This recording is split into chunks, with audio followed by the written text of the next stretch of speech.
আসসালামু আলাইকুম। আজকে আবার চলে আসলাম আপনাদের সামনে আমাদের যশোরের কুমড়া বড়ি। আজকে রান্না করব কুমড়া বড়ি দিয়ে বেগুন। শীতকালের বেগুন এবং কুমড়া বড়ি রান্না করলে খাইতে আপনার অনেক টেস্ট। আপনি না খেলে বুঝবেন না যে শীতকালে কুমড়া বড়ি এবং বেগুনের টেস্টটা কী। বিশেষ করে আমাদের যশোর এলাকায় কুমড়া বড়ি দিয়ে বেগুন অনেক টেস্টি খাবার। আমি সেই আগের মতনই আপনার খালি কড়ইতে কুমড়া বড়ি ভালোভাবে একটু ভাজা করে তারপরে আপনার যে লাল হয়ে আসছে সেই সময় আপনার তেল দিয়ে একটু লালচে মানে ব্রাউন কালার হবে, আপনারা যেটা বোঝেন সেইভাবে করে নিয়েছি। দেখেন, আপনারা দেখলেই বুঝবেন। এখন বড়িগুলো নামিয়ে রেখে চুলায় তেল দিলাম। তেল দিয়ে তেলের ভিতরে লবণ দিয়ে ভালোভাবে নাড়াচাড়া করব লবণটা। আপনারা লবণটা একটু লালচে করে নিলে চুলায় তরকারি মানে কড়াইতে লেগে আসে না। এই জন্য আমি লবণ আর তেল ভালোভাবে নাড়াচাড়া করে নিচ্ছি, খুবই ভালোভাবে নাড়াচাড়া করে। আর দেখছেন তো আমি তরকারিতে আপনার রান্নাবান্না সরিষার তেলেরই করি। আমি সরিষার তেলের খাবার খেতে খুবই কমফোর্টেবল বোধ করি এবং আমার মনে হয় সরিষার তেলের খাবার টেস্টি হয়। এবার দিয়ে দেবো ওতে আলুগুলো দিয়ে, অবশ্য আমি নতুন আলুর খোসা ছাড়াই না। আমার বাবা বলতো কি যে আলুর খোসা ছাড়াইলে আলুতে নাকি ভিটামিন নষ্ট হয়ে যায়, মানে খোসার সাথে ভিটামিন চলে যায়। এই জন্য আমি খোসা সহ নতুন আলু সবসময় তরকারিতে দেওয়ার চেষ্টা করি। এবার আলুটা একটু লাল করে ভেজে এবার পেঁয়াজ দিয়ে নিলাম। পেঁয়াজ দিয়ে ভালোভাবে নাড়াচাড়া করব। পেঁয়াজটা লালচে হয়ে আসলে এবার ওর ভিতরে বড়ি ঢেলে দিব। দেখেন, ভালোভাবে নাড়াচাড়া করছি, খুবই ভালোভাবে নাড়াচাড়া করছি। আপনার আলু এবং পেঁয়াজ ভালোভাবে নাড়াচাড়া করছি। ভালোভাবে নাড়াচাড়া করে আপনার দেখেন পেঁয়াজটা কিন্তু অনেক ভাজা হয়ে আসছে। এবার বড়ি ঢেলে দিলাম। বড়ি দিয়ে আপনার ভালোভাবে নাড়াচাড়া করব, মিক্সড করে আরেকটু 2-4 মিনিট ভাজা করব। পেঁয়াজ, বড়ি আর আলু 2-4 মিনিট ভাজার পরে আমি পরিমাণ মতন গরম পানি ঢেলে দিচ্ছি। বেগুনে সাদা পানির থেকে, মানে সাদা পানি ঠান্ডা ব্যবহার না করে আপনি যদি গরম পানি ব্যবহার করেন তাহলে বেগুনের স্বাদ দ্বিগুণ বেড়ে যায়। আর ঠান্ডা পানি ব্যবহার করলে আমার মনে হয় বেগুনের ঠসা মারার সম্ভাবনা বেশি থাকে। ঠসা মানে কি আপনার শক্ত হয়ে যাবে। যে এখন 1 চামচ ধনিয়া গুঁড়ো দিলাম, আধা চামচ জিরা গুঁড়া দিলাম, দিয়ে আপনার ভালোভাবে নাড়াচাড়া করে তরকারিতে মিক্সড করে নিলাম। এবার কয়টা কাঁচা ঝাল চিড়ে দিব। কাঁচা ঝাল চিড়ে দিয়ে ওটাকে আরেকটু নাড়াচাড়া করব। নাড়াচাড়া করার পরে এবার আমি ওটা ঢেকে দিব।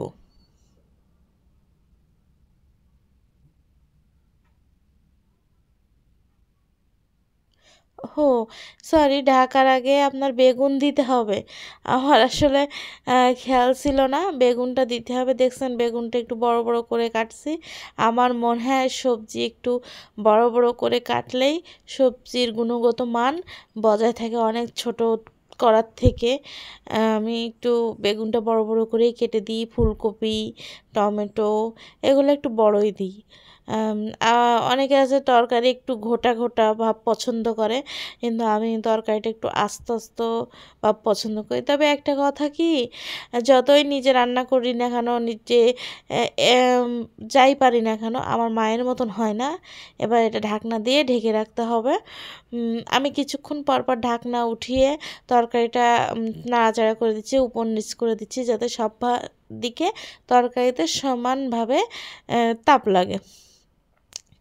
একটা কথা কি জানেন, আমার মায়ের হাতের রান্না, বিশেষ করে বড়ি দিয়ে বেগুন, এটা আমি কখনোই আমার মায়ের হাতের রান্নার মতন করতে পারিনি। আমার মায়ের হাতের রান্না অনেক টেস্টি। আমার মনে হয় আমি আর কখনো হয়তো বা সেই টেস্টি খাবারটা খেতে পারবো না, কারণ আমার আম্মা অনেক অসুস্থ। আমার আম্মার নিজের কোনো ব্যালেন্স নাই এখন। সে রান্না তো দূরের কথা, অনেক সময় আমাকেই সে চিনতে পারে না। এবার এখানে একটু আপনার রসুন বাটা দিলাম। রসুন বাটা খুব বেশিও দেয়নি, খুব কমও দেয়নি, মিডিয়াম। বেগুনে আপনার একটু রসুন বাটা দিলে বেশি ভালো লাগে।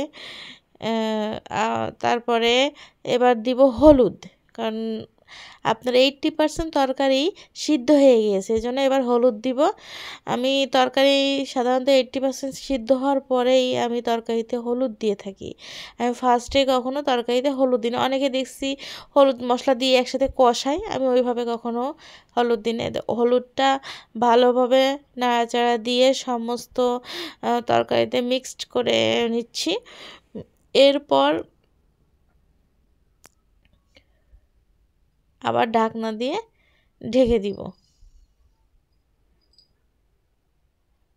আবার কি একটু 4-5 মিনিট পরে আবার উঠালাম। উঠায় এবার তরকারিটা একটু ভালোভাবে নাড়াচাড়া দিব, দিয়ে এবার সরিষা গুঁড়ো দিব। 1.5 চামচ মতন সরিষা গুঁড়ো দিয়েছি।